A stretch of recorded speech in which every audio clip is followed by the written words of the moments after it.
Three, two, one. We're live, everybody. Welcome to another Vaguely News, aka Vaguely True, with your host, Rob Vega. Today is April 10th, 2026. So we'll be right back after this. This is True OF Entertainment. Well, here we go. It's the man that promises you nothing and delivers. It's the veritable man motor mouth. It's Road Woods who feels the need to call himself Rob Vega. It somehow makes him feel important. Anyway, do have a listen and try not to throw up. See, that's a biggie, that trying not to throw up one. But anyway, how have you been? Yeah, it's been a minute, and a few things have happened since we last chatted. Yeah, nothing's happened. Everything's fine. The world's great. It's just so bloody tiring, Steve. I mean, you and I had a chat the other day about We did. The state of whatever, Yeah. and it's like it is a reality show right now. That's what it is. It feels like a reality show, and there are no commercial breaks. Right. It's just going on and on and on, and I feel like I used to feel when I watched people watching the Kardashians. Okay. In a sense that I would be, imagine it's a movie, it's a movie house, cinema, theater, whatever. Right. And you're standing at the front where the screen is. Sure. Picture this now with me. You're standing down there where the screen is, and the audience is behind you, and it's packed. And they are fixated on whatever the hell is on the screen. And on the screen, you've got the Kardashians doing that banal, inane, whatever. Right. You're looking at the screen and you're going, I don't get it. And you turn back to the audience and all you see is this. Then you go back to the screen, you go, there is something I'm missing. There is something I'm okay. Deep breath. No, still not getting it. Turn back to the audience. That is exactly what it feels like right now in the world. That is what it feels like. There is absolute. It's not stupidity. It's just what is that? You've got these people, and it's not just the US. It's everywhere. It's here too. You've got people in office, in power, that have been elected, that people have elected, that have no clue, ostensibly, what they're doing. And you just go, it's okay. The educated, normal people are going to go, nah, we've had enough of this. This is, don't worry about it. And you wake up the next day and, oh no, the same people are still there spouting the biggest lot of, it's beyond nonsense. It's just ridiculous. Hi, everybody. Today, look at that purple sky. Right? Look at that purple sky. The sky is purple. The sky is purple. The sky is purple. Guys, the sky is blue, or light blue, dark blue if you're an artist, and with a bit of white with the clouds. But it's not purple. It is purple. You have got purple sky derangement syndrome because you think you're like, you with the blue sky people. You have blue sky derangements. Oh, my God. And it just goes on and on and on and on. And people say you're looking at a dog, and people say, no, that's a cat. You're looking at a cat. That isn't a dog. Every day, this isn't even opinion. It's just facts that are not. And it's everywhere. It permeates everything. There is just beyond bullshit would be a good word. Bullshit would be a compliment to describe what I mean, I know you get fringe people, Steve. Right. You get people that, we got some idiots. Every place has got idiots. I remember growing up, my dad used to say to me, I can't remember the exact order, in every group of guys, you've got the entrepreneur, the comedian, the troublemaker. You've got a group. It's an eclectic mix of people. People are varied. This is true. We have bell curves, we have an average, we have stupid, we have bright. And it just feels like the big thing in the middle is down the bottom now. It's not a bell curve. It goes like a wedge. Like everybody is down the bottom end. What do you think? That's a lot to unpack, and thank you for the Well, fans in your comments right now. But so, if you're talking about the Iraq War, that we've here's you the mean the problem. Iran war. I think you mean the Iran war. Iran, Iraq, it's all the same crap at this Exactly. point. They both Yes. begin with an I. Here's the Okay. problem. Here's the issue.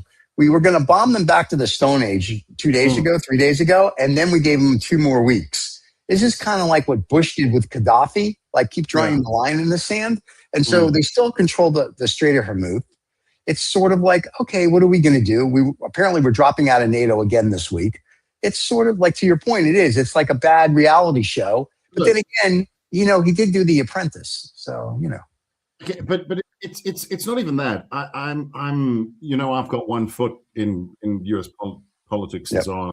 There, I still had my work visa. I was a ball hair away from a green card, and then I came back here, and I really was coming back and getting my green card and whatever, and then what?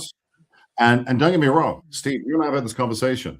I'm a big fan of how America developed, to be clear, the United States, because America is the continent. I can hear people saying that right now. The U.S., United States. Right? United States. Right. Former British North America, I think it was called. Was it called that? It was called British North America. And then that's where New England came from. Anyway, forget about it. So it was, we got it, the people that arrived, I mean, Europeans and a lot of English folk, and they said, we don't want a king. We don't want that. That doesn't work for us. We are starting something brand new. I mean, that's fantastic. They had the balls, the gumption to get over there. We've had this conversation. I think it must have been a frightening, exciting time for people.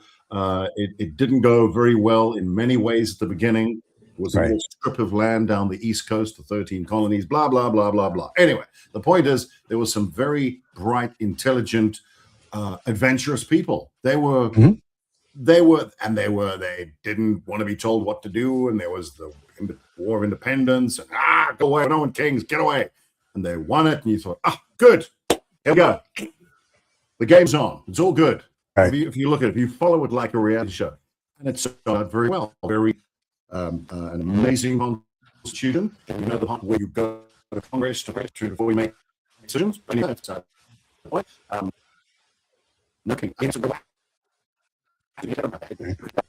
Hey, just so you know, your sound is out. Your sound is out. Fix your microphone. Hello. Hey, how you doing? Got to fix your microphone. Hey, you're not even listening. So you got to fix your microphone. Yeah, can't hear you. No, can't hear you. But whatever you said that we didn't hear sounded great. While you're trying to get your microphone to work, we have a fan that says both wars still can't hear you. No, I don't know what happened. Plug your mic back in. I think you disconnected your mic. Now you're on mute. No, there you go. Talk now. There. I love live shows, kids. I know we can't hear them. We're working on it. This is what happens when you do live shows from around the world. Rob's in South Africa, kids, so we're working on the live show here. Hold on a second. Apologize for this. All right, you want to try again? No, you still can't hear you, big guy. You may have to come back in. Still can't hear you. This is a great live show. Anyway, so what Rob was saying while we're waiting for him is the whole global chaos seems like it's the Kardashians. Hey, this is great. I'll do all your stuff. When you can come back, let us know. So this would be the quickest live show we ever do. So anyway, you want to unplug your headset. Still can't hear you. It's your whole thing. Talk from the microphone in your computer. So there you go. Now try. No, now you're on mute. Unmute. There you go. Now speak. Can't hear you. No. I think people are just watching for the train wreck at this point. So if you can hear me, this is awesome. So I'll do like Marcel Marceau. This will be pantomime. We'll see how this works. So to all the millions of fans that are watching and listening right now, Rob's system just died. Apparently the South African government doesn't want him to talk about stuff. Yeah, I see you. How you doing? Good to see you. Everyone, all the fans see you too. And they're texting right now saying they can't hear you. So I don't know what to tell you. You may have to go in and come out, and I'll just do a puppet show. Can't hear you. No, can't hear you. You want to come in and come out, and I'll do a puppet show while they wait for you, and we'll talk about the Iran war, some war, and all the other stuff. No, I can't hear you. I'm sorry. Nope, still can't hear you. Yeah, all the fans right now are very upset. This is millions of fans. Listen, millions of fans. There you go. I hear you now. I heard you laugh. There you go. You're here now. No. Am I Now back? you're back. You're back. Yes. Am I back? We can hear you now. Oh God. So now one of the fans, just so you just need to get a pair of earbuds and stop trying to pretend you're like a professional. Anyway, one of our fans, while you were trying to fix your sound, said both words were started by a lie. And then another fan, when I said we have millions of fans listening, he wrote millions of fans with a question mark. Yes, I count differently than you. Anyway, continue with what's going on in the world. I did a puppet show for the last 3 minutes for everybody. Okay. Can you hear me? You can hear me good. Now we hear you. It's very exciting for us. All right, fine. I don't know where I was. I was just saying that it started out in a very sort of tempestuous way. There were people who had big cojones, as you say, and it was an amazing idea. It was an amazing. I think it was a great idea. They didn't know if it was going to work. They started something new. I mean, it began the genesis, the provenance of what the US was incredible. It was an amazing risk. They crossed the oceans, they started something, they got away from Europe, and it was brilliant. And then obviously during the 18th, 19th centuries, stuff happened. Early 20th centuries, 20th century, there was a power shift and a lot of people were moving up. Anyway, whatever. I'm not going to give a whole historical thing. What I'm trying to say is the principle of it and the genesis of it was marvelous. So where it came from, there was a particular goal, and you can debate this, debate that, but there is a thing called the Constitution, and there's the idea of no kings. You put those two together, and that is what the US is not supposed to be anything like Europe. It's supposed to be exactly what that is not. Okay, right. I mean, we can debate this all day, but what is clear is they were like, we don't want that. We've come from that. Goodbye. Cheers. Hello. I mean, goodbye. Okay. And I think what is confusing right now is that you've got a fellow. I mean, I don't disparage. I'm not a Democrat. I'm not a Republican. And I don't think a lot of people are. You seem to have a growing group of people in the US who are neither. They're going, oh, I don't like that, and I don't like that, which is the way it's supposed to work. It's not supposed to be a tribal thing. I mean, we mentioned this. George Washington, when he left, he said, don't have parties. Parties are bad news. It's got to be in the current interests, and it's got to be an individual thing. And America's about the individual. It's not about tribes. Okay, am I wrong? How am I doing so far? I think that used to be, but I think we've become very tribal. I'm talking about used to be. Yeah. So the tribal thing, he was wary of that, because when the tribe becomes more important than the person, then or the party. Right. Exactly. So what you're having right now, it's almost like they pushed everything apart, and it's all just coming back together again. It's coming back to that default position where people feel comfortable in a tribe. It doesn't necessarily indicate that they agree with the tribe. They just want to be a part of the tribe. We have these points. We check those points. I'll give you an example. So the current thing is I hear this thing online. Oh, the Trump derangement syndrome thing. And because someone disagrees with him. Right. You are absolutely, tell me if I'm wrong. It's a fundamental part of being, I'm going to say an American, but actually any Western civilization. It is a fundamental part of it to disagree. We must disagree. Disagreeing is important. That's what kings didn't want. They didn't want people disagreeing. So this was different. Right. You are not permitted. You must disagree Yeah. with respect, with information. You must disagree. You must disagree. There's no ways everybody can be right or everybody can be wrong. You've got to have these shades of humanity, if you follow what I'm saying. Right. So, and that's the way it was designed to be, and it was brilliant, and that's why it's worked so well. It is. It's ostensibly the last remaining superpower. It's an amalgamation of cultures, people. Mm-hmm. It's almost like a metaphor of what they wanted the world to be. So it's the whole world, but in one country. Does that make sense? Right. Yes, it does. Except it could do with more languages, but that's another story. Anyway, so I think what is weird is when someone who isn't necessarily from one camp will say something, they go, well, we don't like what he said, and then they are met with this slew of insults and child playground whatever insult, and it just goes on and on and on. Mm-hmm. You go, people are entitled to disagree. That's good. Right. They don't have derangement syndrome. I've got a friend of mine who's very much and that's fine. He's a big fan of Donald, and that's great. Sure. Good.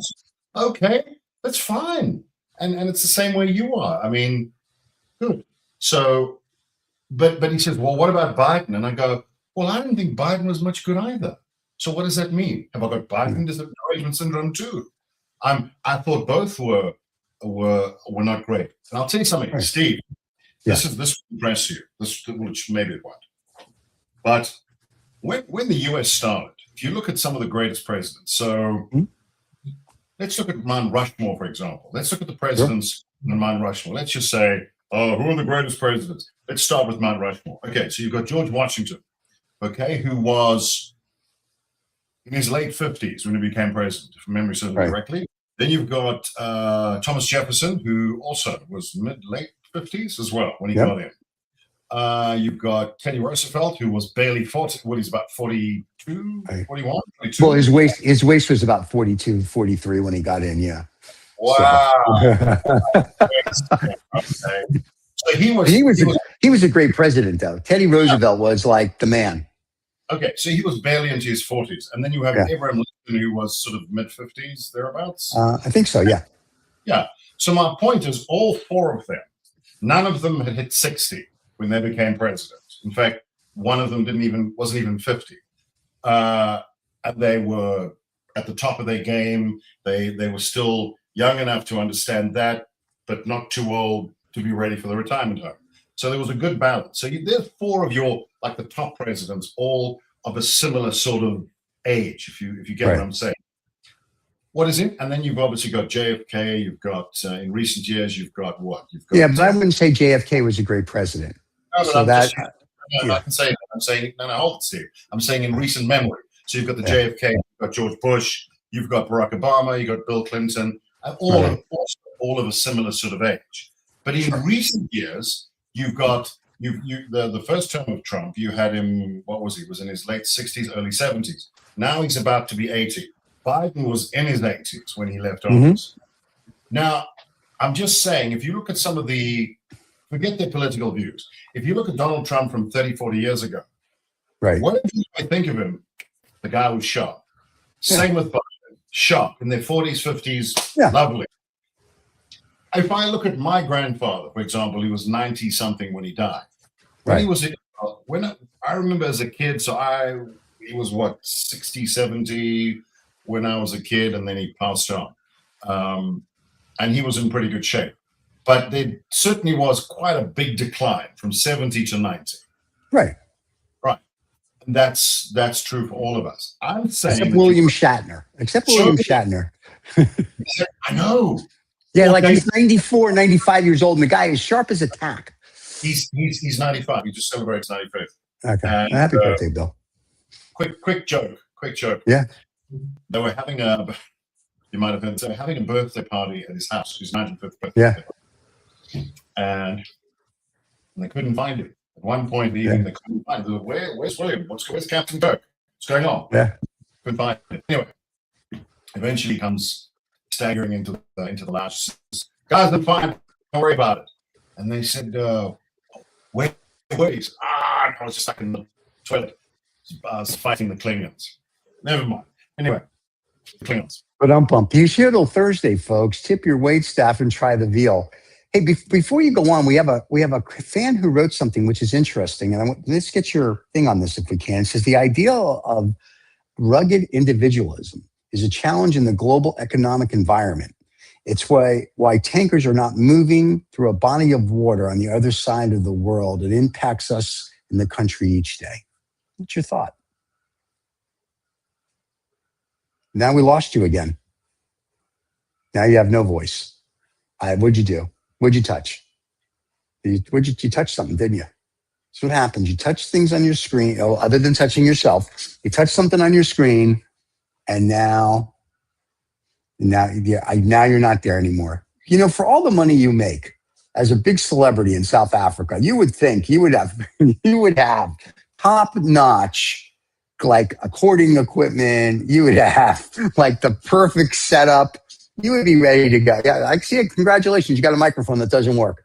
So just so you clear, I see the microphone and it doesn't work. Just so you know, these are called AirPods, and the AirPods work. Is that the on button? The battery died. So you don't have a battery. It's for all the money that you make, you can't even charge your microphone. This is awesome. Yes, I'm number one in your book. I totally get that. I was fascinated about Teddy Roosevelt, and then you stopped. So the Rough Riders and the age. I don't know what to tell you. You're dead again. The fans, millions of fans are now heartbroken again. Yeah. There you're back. Congratulations. So I think I know what the problem was. Would you like to know what the problem was? Please tell me the problem. If I have to plug it in, feed the mice, what? You know, you said I've got tons of money. Yeah, Wait, go ahead. No, let me tell you what it is. Yeah. I have some fancy equipment that was plugged in, and I've unplugged the fancy equipment. So now I'm using the cheap stuff. And it works. There you go. Yeah. Anyway. I'm the cheap stuff, the cheap that works. So hang on, where were we? I was going to say, okay, we're talking about what did you say? Abe Lincoln, Teddy Roosevelt. We're going through the guys. No, individualism. Somebody said individualism. Oh no, this gentleman, you can read it on the screen. He just said the idea of rugged individualism is a challenge in the global economic environment. It's why tankers are not moving through the body of water on the other side of the world that impacts us in the country each day. That's what he said. Rugged individualism. I would say tribalism. I don't know about individualism. Yeah. I was going to say, I don't think it's individual. I think it's tribalism, but I think he may be referring. Hang on, let me answer that. I think, I don't know, individualism. No. Well, because there's one guy running the show. Is that what we're saying? Who's the leader of a tribe? Mm-hmm. Yeah. But also there's just so much, the information is not good. I was speaking to someone recently, and they said in the last 5 years, certainly the last 10 years, we've developed or produced more information than forever. There's just so much information, and it's really difficult to know what's true and what's not. I don't know what to make of that whole thing in the Strait of, what did somebody say? What the Strait of it's the Strait of Hormuz. But yes, go ahead. I mean Dire Straits, but yeah, that's just okay. Let me answer it in a flippant way and say that the problem is you've got. I'm just going to say this: you've got too many old men who don't give a shit about anybody else on both sides. Just sending people into war, saying shit that they have not verified, and none of it's true. So how do we move forward? Right. It's impossible, because facts are facts, but everything else is bullshit. The reason why everything is stuck in the Strait of Hormuz Hormuz, whatever it is, because it's one bullshit reality show. That's why. There is no truth to any of it. So I don't know how you unglue any of it, because everybody is talking the biggest load of shit. We all know that, I think. But the people who are in charge Do they know it though? I think so. I heard somebody say they play him like A fiddle? like a 30-second highlights reel of what's going on. I don't know, Right. Steve. I don't know if that's true. I would hope if you're the president, you would spend some time looking at intelligence reports. I hope he's doing that. I don't know. I don't know. The people that wrote his first term, the people that wrote books about him said not so much. So I think it's somebody said it's the last best thing that he hears. So so my whole issue with this little skirmish that we have going on that's screwing up the oil prices, depending on how you look at it, is why. I mean, I understand that I understand why Israel wants to attack them, but I'm like, so why? Because they were going to produce some nuclear weapons? Really? I mean, and maybe they were, but it's sort of like, that's always our excuse, right? Oh, they have nuclear weapons, we're going to go in. They have nuclear this, we're going to go in. But I mean, it's sad. It's kind of pathetic because then they don't find it, and it's like, oh, we made a mistake, and then we cause all this Hazarai over there in the Middle East, and everyone's like, oh, we're sorry. So okay, Steve, you can still hear me, right? Good. Yeah. Just checking. Yes, I can hear you, Ted Baxter. I think what's sad for me is the level of bullshit. I mean, okay, let's just take the Iranian situation to the side, because it's very clear that the facts change every day. 1 minute everything is destroyed, and then it's all back, and then there's a nuclear program, and there isn't one because that's all gone, and then the strait is open, then it's closed, and then I'll just take people's oil and whatever. Yeah. Put that aside. So I'm going to talk about something I absolutely know about. I've never actually been to the Strait of Hormuz. That would surprise me, I know. But where I've been is where I am right now. Here in this. I mean, I'm an English fellow, but I've spent most of my life in South Africa and sometimes in the US.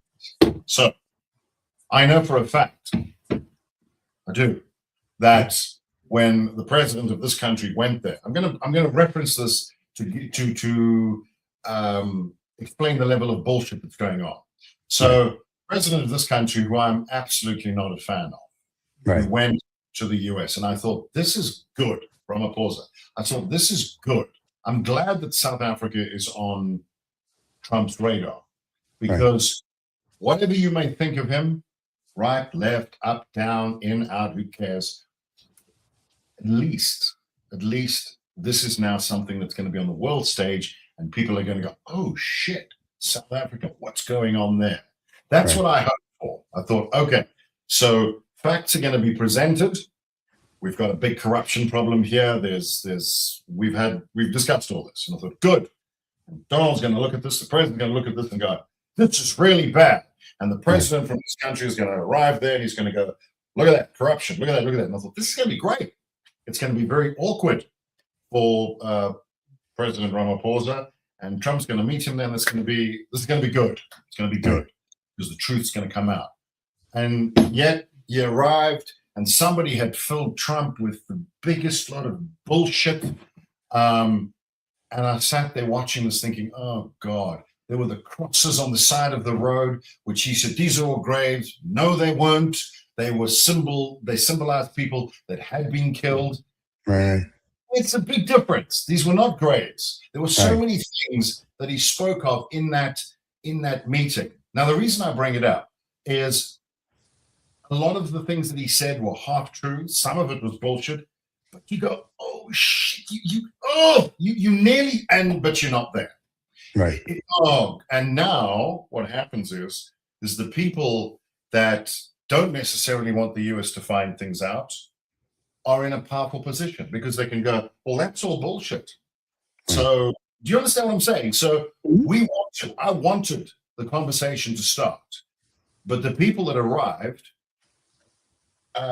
were met with this garbage, these facts that were rubbish. So the whole thing was thrown out. So South Africa's off the radar now, but the problem remains. So what I mean to say is, I know for a fact that a lot of what was spoken about was bullshit. Right. They mentioned the farm murders. There were a lot of farm murders in this country. Lots. A lot of people get killed. but they are a fraction of the greater number of people that get killed. But every person that gets killed, that's not a good thing. Right. There was the whole thing with the white genocide. There are gangs of black folk running around killing white people. That's what I would consider white genocide. Right. Or a state-sanctioned removal of a population group. That's white genocide. Right. Some people said to me, "Oh no, we mean economic genocide." That's not what anybody said. They said white genocide. That's what happened. And yet I can walk down the street here. Crime is a problem. Crime is a big problem. But white genocide is not. Yeah. So if you can prove instantly that that's not a problem, then the crime thing goes out the window, the corruption thing goes out the window, and everybody forgets about it. And you go, no, we've still got a crime problem. People are still dying, and there's still corruption. Now, you said there was white genocide, and that's not happening, so it's all bullshit. Baby with the bathwater. Back what's going on in the Strait of Hormuz. I don't know. Full disclosure, I don't know. You and I don't know really what the hell's going on. But what's being presented to people every day changes. And you know that it can't change that quickly. So the whole thing must be bullshit. So either Iran has a nuclear program, which is bad, or it doesn't. So it was either wiped out or it wasn't. They either have a military which has been wiped out or they don't. They can't be, both can't exist at the same time. You can't be a little bit pregnant. No, this is what this is. Now, to the, I didn't really want to talk about this Iran thing, but anyway, in terms of the nuclear situation, I don't know this. I just want to be clear. I haven't been there. I haven't seen it. I'm not a fan of Iran. I'm not. I think a lot of people are not. But here's the problem. If you don't like something, you and I could come up with a list of 10 things, countries, people, places we don't like. That doesn't give me the right to go and dictate what I want and what I believe to those people. This is how wars start. This is how millions of people die. We've done this before. Humanity's done this before. We're supposed to be progressing. That doesn't mean bad people are not going to exist. So here's the thing. The argument was we're going to go and help the Iranian people. Okay. By bombing them? Does that help them? So you're a guy with limited means in Iran, and you're being persecuted by the Iranian government. Let's just look at that guy. He wants to get out. He's in dire straits, and he thinks America's coming to help me. Oh shit! They're bombing my country. Doesn't really help me. Okay. People say, well, what are we supposed to do? I don't know. Find out how you can help them before you go and bomb the fuck out of them. That would be a start. No one is saying anyone liked the regime there. There is reports, again, I don't know, I've never lived there. There were reports of major human rights abuses, blah, blah, blah. Bad. Okay. So, Steve, let's say you've got shit going on at your house. Okay. Or I've got shit going at my house, and you don't like what's going on in my house. Right. But I've got people, animals, community where I am. And you say, Roald, I don't like what's going on at your house. Rob, whatever, got the two names. I don't like what's going on at your house. So what I'm going to do is, in order to help you, well, not you, but the people that you are oppressing, I'm going to bomb your entire house. That should work. That's going to fix that. And then boom, and then half the people in my house die. The animals run into the veldt or the wild. But you've helped me, Steve. And while you're there, while you're bombing my house, you notice shit. He's got a lot of tools and equipment and expensive. I'll just take those. Yeah. And then people said, so Steve, did you go there for the equipment? Was that what you were there for? Or did you want to go and help Roll? Or did you want to help? You wanted to get rid of him, but you wanted to help the people. It doesn't sound. Yes, but he I heard he had big guns. He had this massive defense system. And I sent a group of people out and we took it out. And then we went to the house where the guns had been removed, and then he shot at us. But I thought you took out his defense system. Yeah, we did. And it's gone. It's finished. But we need to make sure he doesn't shoot at us with the guns he doesn't have. And equipment that we don't want, and the people that we want to help but are killing. Right. So But on that point, if I may, here's on the point, which I thought was interesting. They keep saying we've taken out their military, but meanwhile, they're still mining the Strait of Hormuz. And I'm like, if you have no Navy left and we supposedly sunk your Navy and we killed all your aircraft, and apparently you have a couple drones left over that you're getting from Russia, why can't we go through the Strait of Hormuz now? What's the problem? That's my question is so we destroyed everything to your point, but we still can't go through the strait because it's mined. I don't get it. I'll tell you something else that's interesting. Let's take the position, love what he's doing. He's wiping out the Iranian military regime and he's liberating the people. Sure. Cool. But there seems to be a lot of conflicting information coming out. But anyway, let's say we're in a parallel universe, Steve. Okay. We all believe this is for the greater good and it's going fantastically well. And this is it's a bold move. It's a 5D chess move and it's brilliant. Let's take that position for a second. Okay. Sure. According to the U.S. Constitution, you're supposed to go to Congress before you do anything. So it's been set up in that way so that when things go badly, like George Bush, it didn't go well. But the point is he did go to Congress and ask permission. Right. So that meant there was, it didn't go well, but he had backup. He had legal backup. There was legal precedent. And you go, okay, didn't go the way we wanted, but he did go and make a case for it in Congress. So, you got to give him that. And everybody had to look at the files. Yeah. President Bush, cool. Okay. Whatever. Was the information good? No, not great, but you at least had more people, democracy, involved in that decision. Right now, you're a guy, even if you like him, you have to acknowledge the fact that what has been done is decidedly against the U.S. Constitution. Or am I wrong? What am I missing? No. He didn't do it for Venezuela. He didn't do it for here. And people in Congress are like, hey, you got to ask for permission, and we haven't done that. It's the same with the tariffs. The Supreme Court shot down his tariffs, and he said, yeah, but I'm going to charge 10% anyway. So it's kind of like so you keep saying the Constitution, which is really cute, because it doesn't exist anymore. And so because it doesn't exist anymore, every time you say we have a Constitution, it's sort of like, kind of do we? Because we really, it seems like, and I guess the midterm elections will tell us, but it seems like we more have a king. So until we get back to a democracy, we don't really have a constitution. It's kind of like the wind. Which is the point, in a way, that's what I was setting up in the beginning, to get to this point, to say that I enjoy what America was about, how it was formed. Get away from the kings, because kings, we don't want kings. We don't want some guy in office to do whatever I want. Or, I mean, if you do this, there's countries you can go to right now where they will happily dictate to you, and that's fine. You can go move there. But North Korea, wonderful place. Yeah, exactly. I've got nothing. Apparently, the story goes, I phoned a friend in North Korea and I said, how's it going? He said, I got nothing bad to say. Anyway, the point is,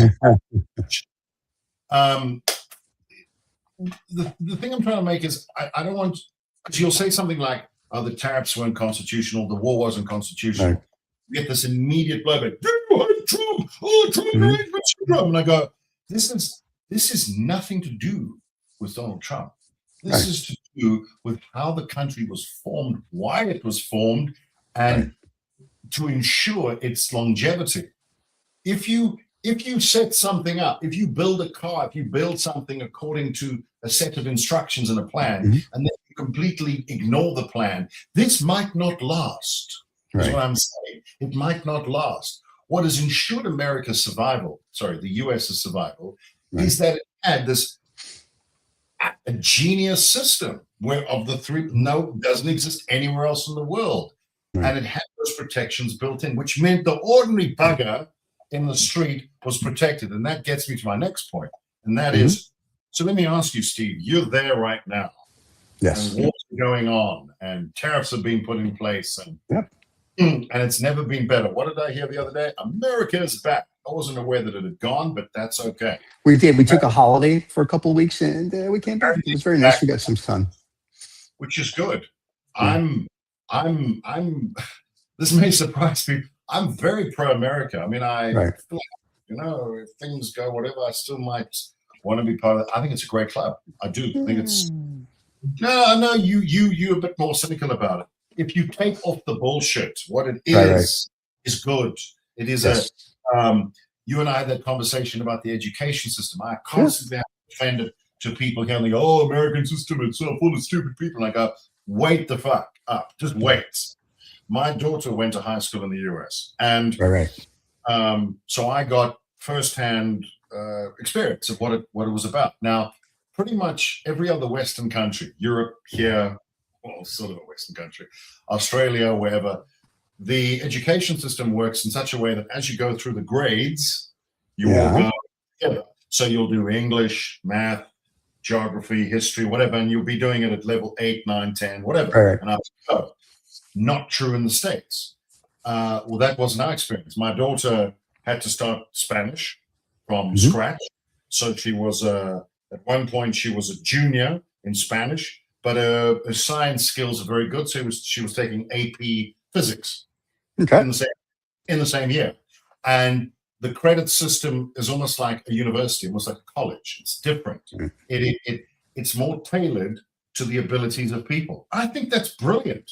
I think that some people might disagree with me. I think that's great. Maybe you're not so great at languages, so you get a couple of language credits because ultimately you need that to graduate.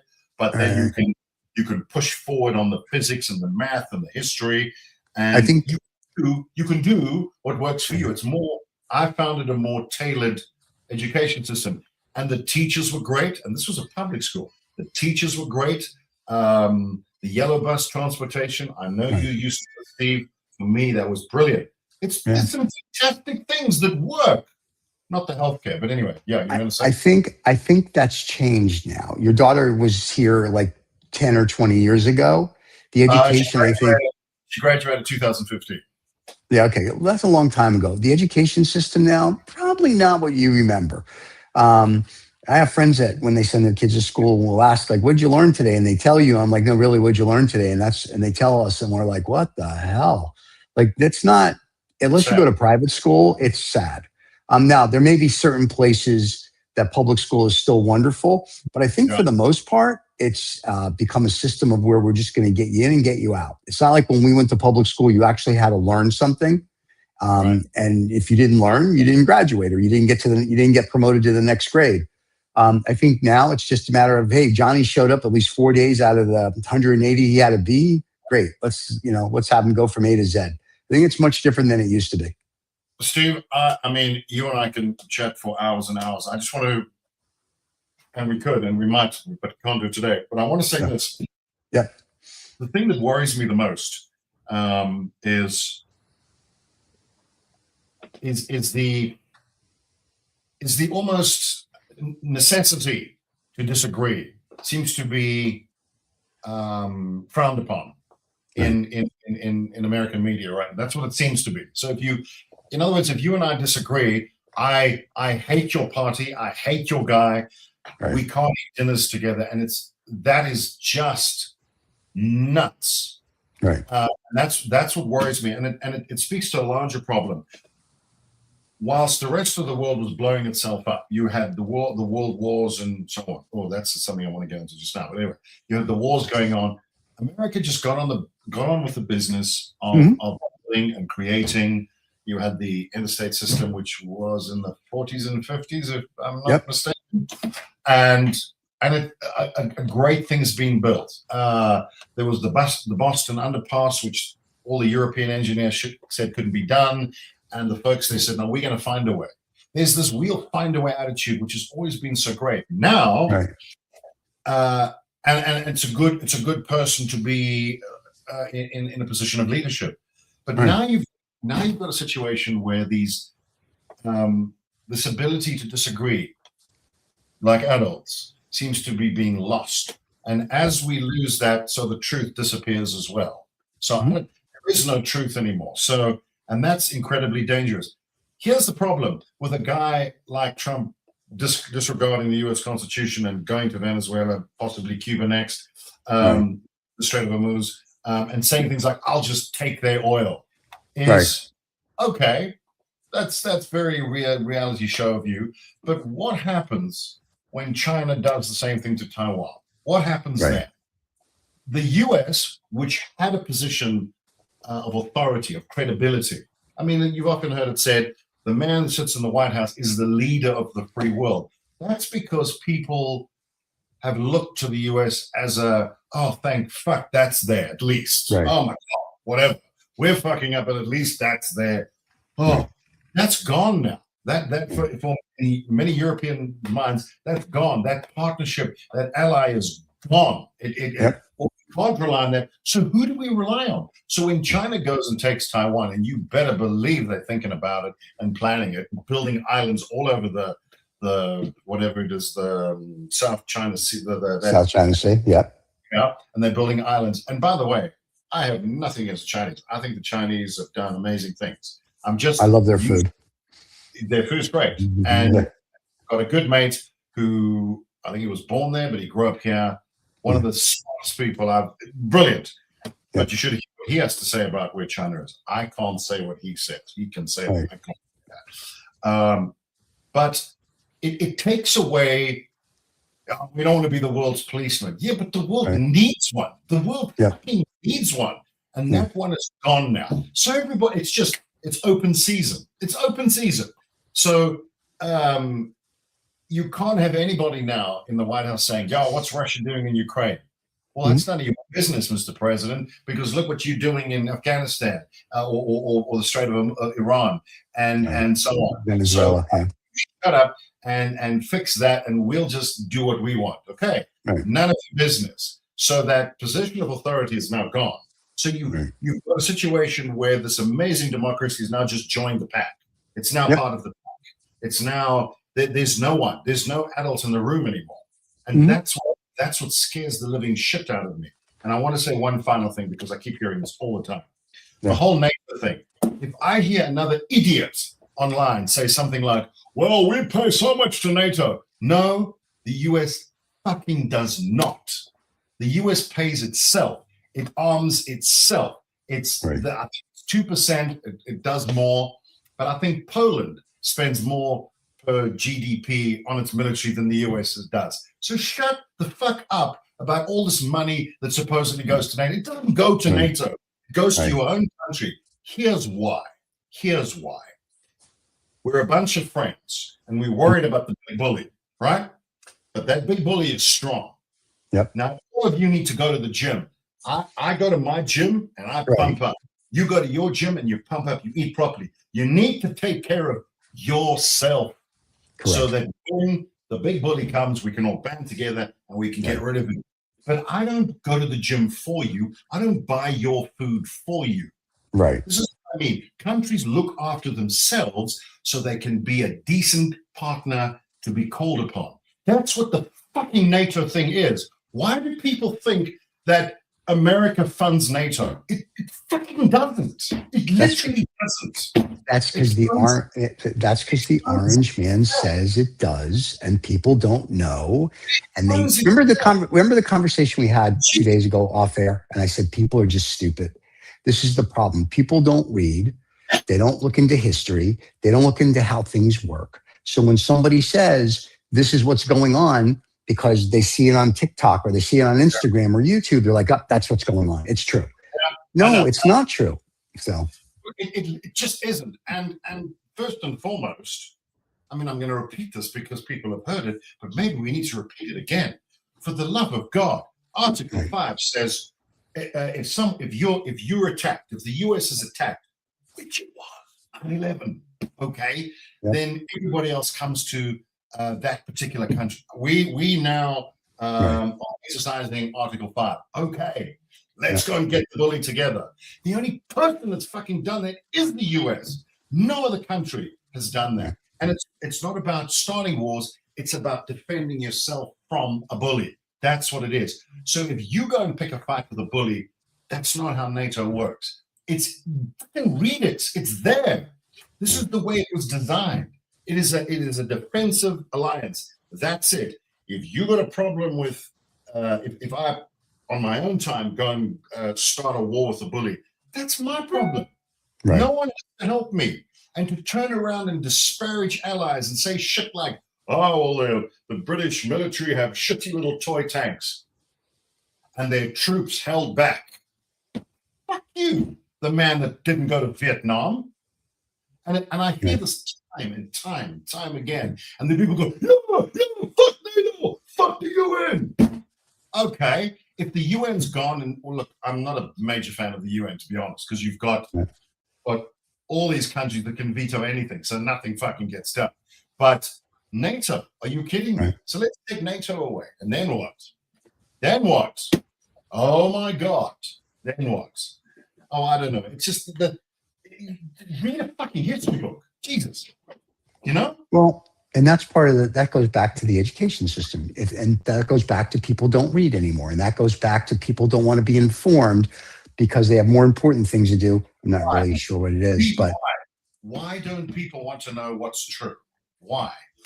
Because why? Because people like to play ostrich, and it's easier to stick your head in the sand, and you can complain about it to your friends, neighbors, coworkers, and you don't care because at the end of the day, they just feel helpless, and people just don't care anymore. I think we've got to a point on the planet where we have 8 billion people. There's really no more apathy. Everybody's out for what they can do for themselves. They realize that, if you will, their government doesn't really help them.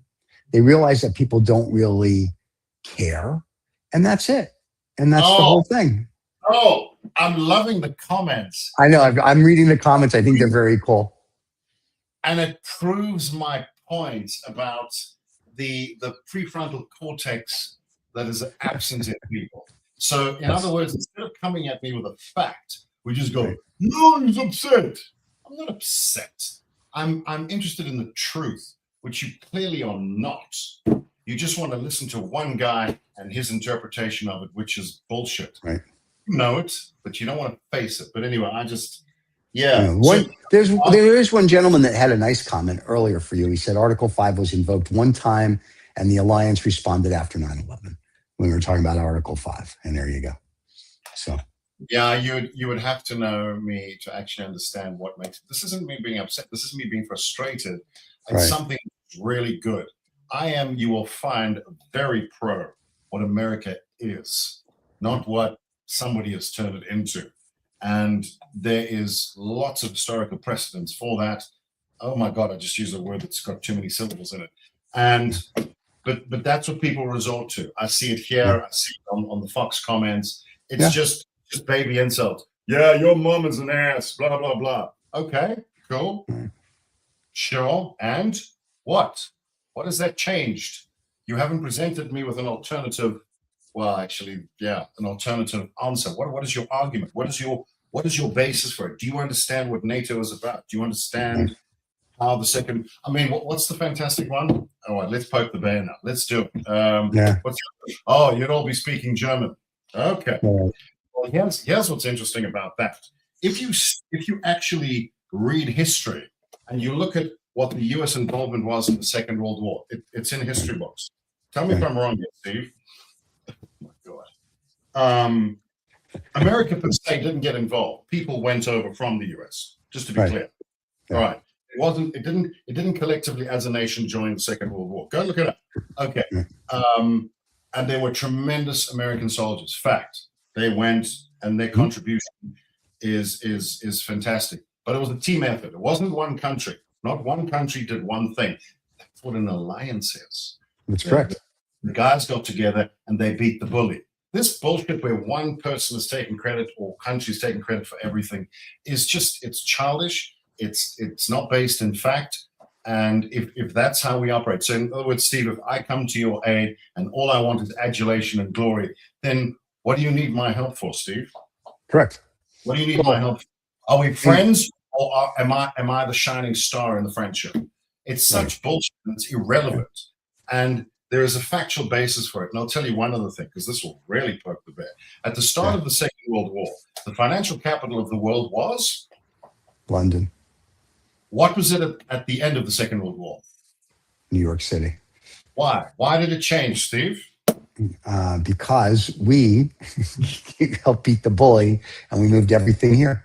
And what people don't know, and here's what the other thing people don't know, is that Winston Churchill spent many weeks and months in the United States as a guest of the government at the White House or in upstate New York with Roosevelt, pleading and begging him to get involved. And it wasn't until they bombed Pearl Harbor when we entered the war. And there's I read this book about a year or two ago. It's a fascinating book. It's Winston Churchill in the White House, if I'm not mistaken, is the name.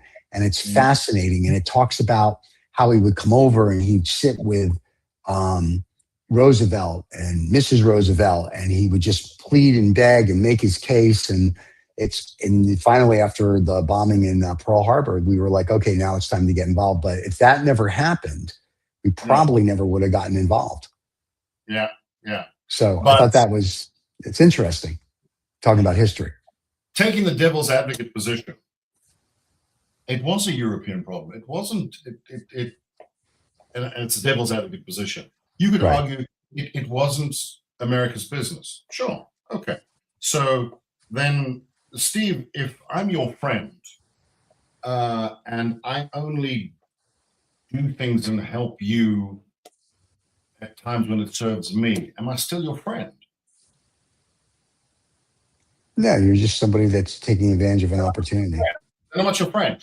I will help you, a friend, an ally, helps you even when it isn't necessarily in their own best interest. That's a problem. Right. Otherwise, I could be anybody.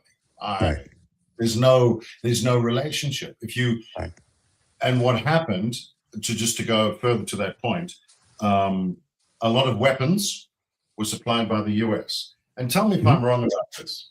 The weapons that were supplied were not exactly top drawer, but top drawer prices were paid. Yes. How am I doing?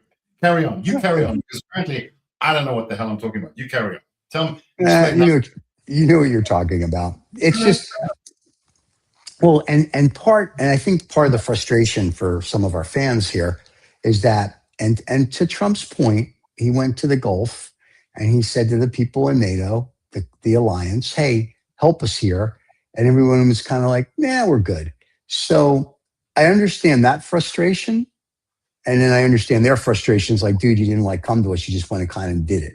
So I think that's part of an issue as well. It's sort of like, you could have at least given us that phone call and go, hey, by the way, can we go from X, Y, Z? And they didn't. And I think that had a lot to do with it as well. So, I mean, there's this give and take. If I'm going to go bomb a country, if I'm Israel, no, I'm not telling anybody. I'm just going to go bomb them because, you're threatening my people and that's the way it goes. But if I'm the United States, and by the way, this is like when the British invaded the Falkland Islands, they moved their whole fleet towards the Falkland Islands. So when the Falklands got attacked, they were like, this is a shock. We didn't even know we were going to be under attack. Really? You mean the 90 ships and vessels that were heading that way there was no clue. So this is kind of like, we kind of started to move things into the Middle East. I think there should have probably been a phone call. There should have been a phone call, but I just want to say one other thing. So let's say I insult we get to know each other. I become, you'll see with the analogies going, or metaphor. Yeah. So we get to know each other. I'm now the guy that you deal with, and for the first, I don't know, what are we now? April. When did the war start? March. So for March. 15 months, I disparage everything about you. I say, we don't need you. I make your life difficult. I charge you for extra things. I tell people that you've raped my house, that you've done all sorts of things, and you've taken advantage of me, notwithstanding the fact that my economy is like 20 times bigger than yours. But you have had your fill, and I've been abused. And there's you, and I've been anyway, whatever. And I do that for 15 months. And also, while that's going on, I insult your wife. I say she's ugly. I talk about your kids. I mention some of the things you've done, and I say, yeah, he's not really that good. And then after 15 months, I go and pick a fight with someone. Right. wonder why you don't help me. Mm-hmm. So part of me says, this is going to surprise you. The part of me says, I would have liked a bit of European involvement in that, actually, believe it or not. In other words, this is what I would have liked to have seen. I would have liked to have seen the adults in the room across Europe say, look, the guy's a chump. He's an idiot. Okay. But we like America. So let's just, fuck's sakes, let's just go and, because ultimately this is going to be good for all of us. I would have preferred, because an adult doesn't necessarily make decisions based on their feelings. They go, correct. Yeah, he's insulted us. Yeah, okay, he's disparaged us. He's whatever. And he says he doesn't like us and he doesn't need us and whatever. Right. But let's be clear.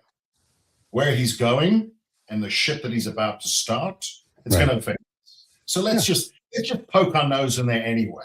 So that if it comes to the part where he says, why didn't you help me? We go, well, mate, we were knocking on the door. We were banging on the door.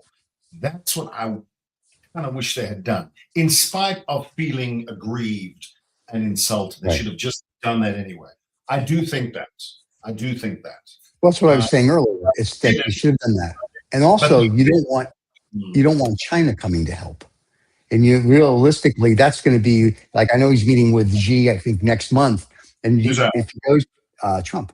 So if you go to Xi and you go, hey, I need some help in the strait, that's the last, and in my opinion, now I don't, I'm not a military expert, so I just play one on TV. But I don't want China to come help. I think it'd be good if our allies would come show up. But that's kind of where I can see the frustration with people. To your point, yes, he's made fun of them, called them stupid, this and that. The ugly wife and kids, and some of their kids are ugly. I've seen them. But the fact that there's some of them, some of the British with the teeth, the whole thing. Anyway, but the problem is that now they're all complaining, oh, look at our petrol prices. They're going up.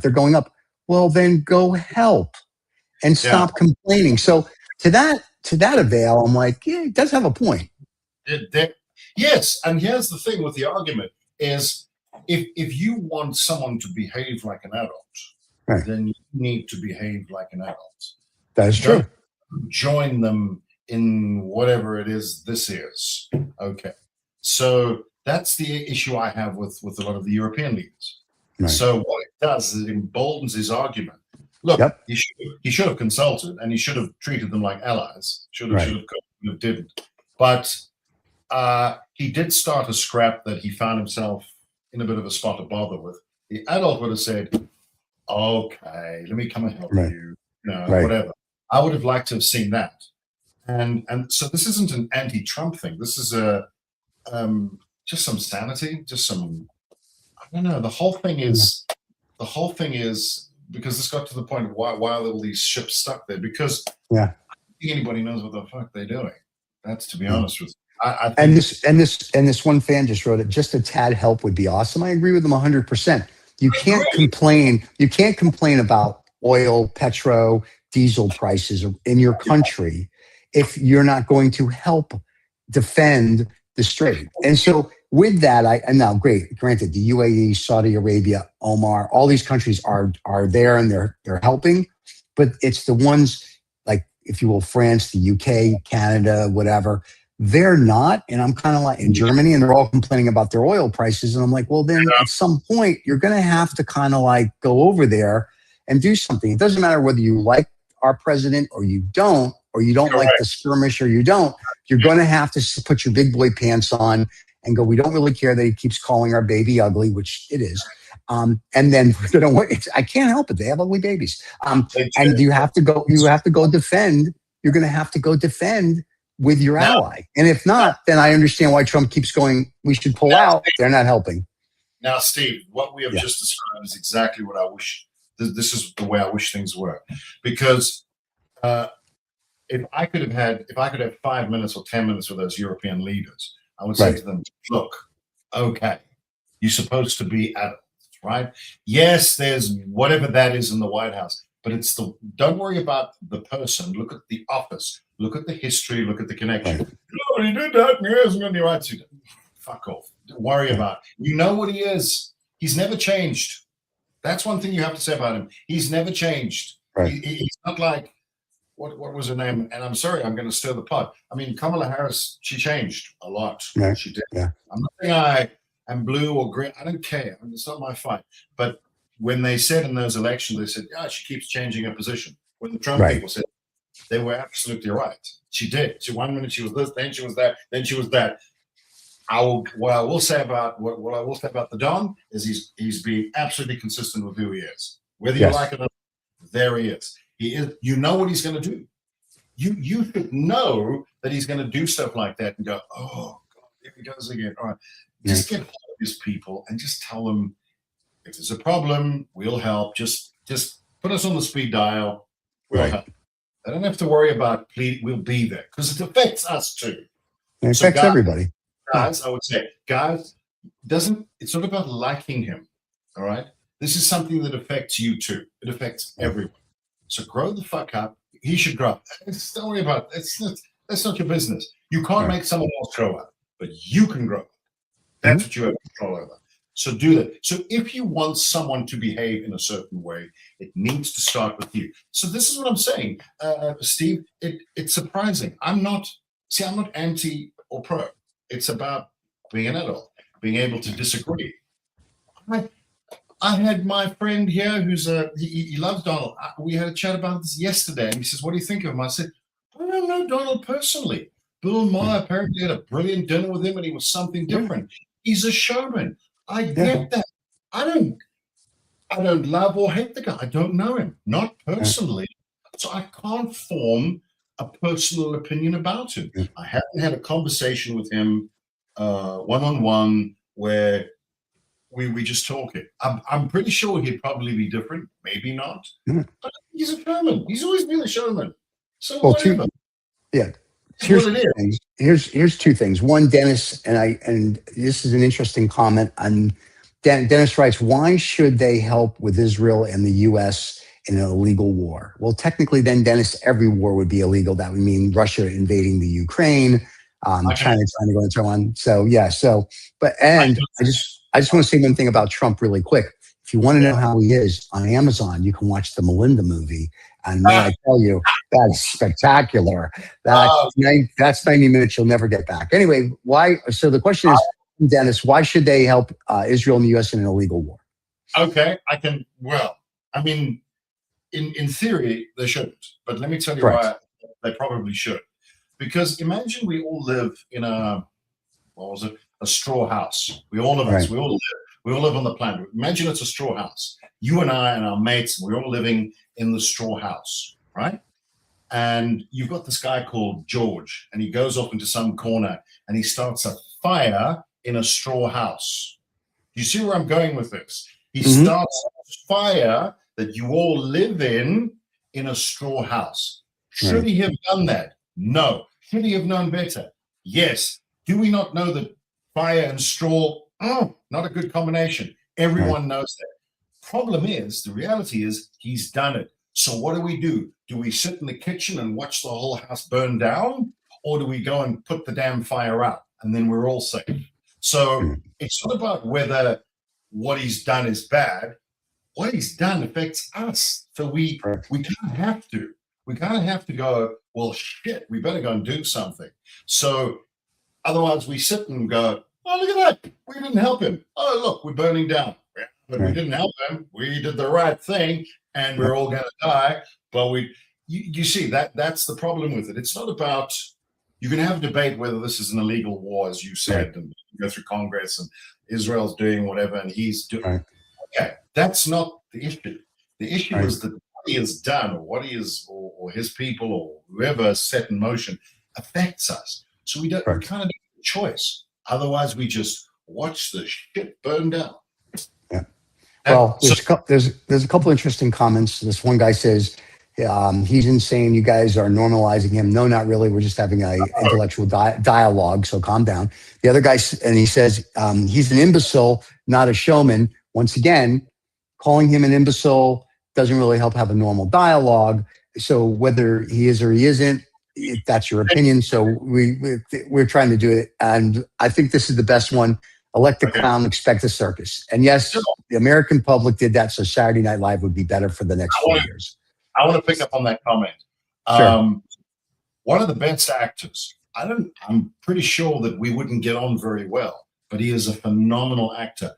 You don't have to like his work or not, and he is a total basket case, imbecile, whatever, and that is Joaquin Phoenix. Joaquin Phoenix. Yeah. Right? Now, what's my point with Trump? Well, German imbecile. He's a big personality. Right. He creates waves. It's a point of, okay, let's look at the wave thing. So he's bouncing around in the ocean. He's got this big presence. He's an imbecile, a showman, whatever you want to call him. He's bouncing around. Your ship is moving. Right. Do you sit and go, well, my ship's not moving. I'm not moving. It is. Right. So it's a reality you have to deal with. It doesn't matter what name you call him. He's there. He's in the office. So you might as well look at it this way. You might as well find an adult, selfish way to deal with it. Correct. You can look at him and go, as I said, I don't have a personal opinion about him because I've never met him. Right. Everything I've heard and seen is all media, and there's no media. Okay, all right. But the ripple that is coming from him or Stephen Miller or whoever else is around him, Steve Woodcock or whatever, it's affecting you. So you can call him a showman, an imbecile, a clown, a genius. It doesn't matter. It doesn't matter what you call it. And no one's normalizing anything. Politicians are all batshit, not just Trump. All of them. I don't trust any of them. Left, right, up, down, as I've said. But it's just, as an adult, you have to deal with these people. That's just what it is. And getting back to the European thing, I was personally disappointed that they didn't. They know what he is. Come on, he visited there. He read that silly speech in the Houses of Parliament in the UK. I mean, God, come on. That's fine. Don't hate the guy. Just understand who he is and find a way to work with him. No one is saying you justifying or normalizing him. He's there. He's got the job. He's the guy you have to deal with. This is, if you don't like him, you can't ignore it. There he is. In America, might as well make the most of it. Although, can I just say, making the most of it what are those ridiculous cabinet meetings that he has? Oh, they're the best. Where everybody sits around him, funnily enough, all dressed like him. Red ties, I think, and oversized white shirts, big things. And he sends them all shoes now. Listen, I'm just hoping, and I mean this, I want Cuba to get back on their feet because I do want to be the cigar czar. So, and then I get to sit in a cabinet meeting, but I'm going to wear like a Cuban smoking shirt instead and sneakers, just so we're clear. So, I'm going to say this because we could talk all day. I'm going to say this. Yes, you should say this. This isn't about you or I. It's not about winning an argument or calling someone the biggest name or you're a loser and you're this. We're supposedly, apparently not children. Maybe some of us. But as a father, I can tell you the best way, and I think I've done an okay job, I hope. The best way you lead people, the best way you exert influence, the best way you, I guess in a way, manipulate, get someone to come over to your point of view is you have to give them a reason to. You have to walk the talk. You can't just throw names across the board. If you don't, if you're not happy with Trump for whatever reason, then instead of throwing names at him, then come up with your own plan. Because we've said this before, the problem, and it's not just the US, it's here too in this country. It's very easy to criticize someone. Yep. Easy. Trump this and whatever. Trump is there because, and most political leaders get elected because the other side hasn't done stuff or the conversation hasn't been had. And certain people feel aggrieved by who's there, so they try something else. We know why Trump is there. He's a mirror, and it's very clever, actually. I have to say this about him. He is a mirror for a large percentage of the American public. He is. He voices what they are frustrated about. And it's not just America, the US, it's around the world. A lot of leaders, good leaders, whatever, ones who get a vote in us. I mean, they get there because, rightly or wrongly, whatever your position is, they have listened or given the impression. You can say, no, he doesn't care about the people. That doesn't matter what you think. Right. They think that he does. So if you want them to care about you, you have to convince them that you do care about them. So instead of that, I'll just say one final thing. When Kamala Harris's campaign cratered, there was a commentator who said she was doing fine until she started talking about Trump. Correct. And that is the mistake that people make. Fine. You don't like him? Okay, whatever. He's bombing the East. Oh, what's your plan? So come up with a plan, give the people something better, give them something to hope for, and who knows? Otherwise, shut the fuck up and let the man do his job. I understand why people. I've got good friends. My friend is he's what you might call a maghat in the state I was in. He's a maghat, lovely guy. He's a bright guy. He voted for Trump. Guess what? We can still have conversations and talk about it and have a good laugh. There's no need to get personal, aggro, aggressive, whatever. That's immaterial. But there are frustrations that people feel, and those need to be listened to. And I think that's why he's there. The Iranian thing, no one liked the Iranian regime. They are wow.